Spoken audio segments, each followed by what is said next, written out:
Hey guys, I thought this little segment here we'd call it the Weekend Warrior Winners, and I thought it'd be a great place to start this weekend at Rocking Horse Fall Horse Trials.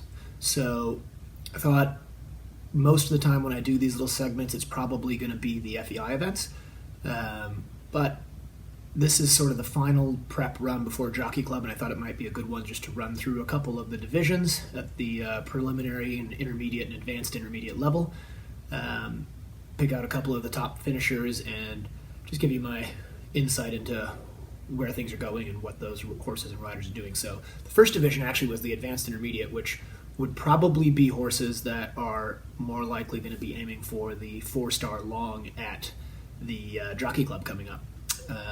So actually in that division, which was kind of expected, we had only 2 horses run, and the rest of them all withdrew after dressage and show jumping.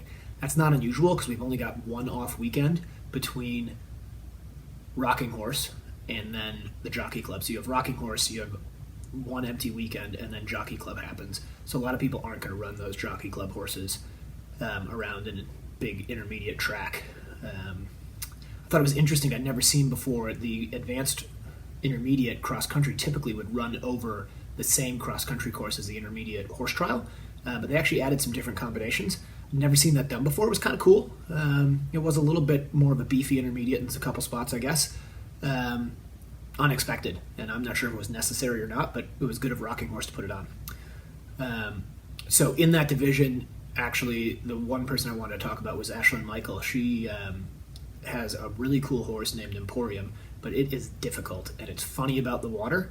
And I was super impressed because Ashlyn went out on cross country and she absolutely smoked around. I mean, she did have a little bit of time, but the fact that she went as quick as she did tells me that she obviously had a good go, and the horse went right down to the water. In the past, she's had to be pretty clever about how she gets that done, but good job, Ashlyn, for smoking down there and getting it done, and obviously jumped into those waters the first time. Didn't have to get clever or get his feet wet or anything like that. Otherwise, she would have had a lot more time. The only other person that went there would have been Robin Walker, and he looks like he had a good go as well. I don't know Robin's horse that well. I know Robin, he's a great rider, and it was good to see him out at the top level of this last weekend, and I'm sure we'll see him at Jockey Club as well. We go down the divisions here, and into the intermediate A division, and the one that sort of jumps out at you right away obviously is Buck. Having won that division on Copper Beach is pretty cool. That's a nice horse. I know Buck's excited about him. I think he has plans of getting him to Kentucky next year, and I'm sure he's heading for Jockey Club trying to get that done and be competitive there, so that the horse is set up and ready to go at Kentucky. So I watched him in the warm-up. The horse looks awesome. I would think Buck would be very competitive in 2 weeks' time at the Jockey Club. Then you go down to the next division, and that's actually really cool. In the next intermediate division, you've got Kyle Carter on Ready or Not, and that is a pretty cool story. Anybody who knows Kyle knows that horse was owned by a woman named Christy Edwards, who tragically died just a couple of years ago.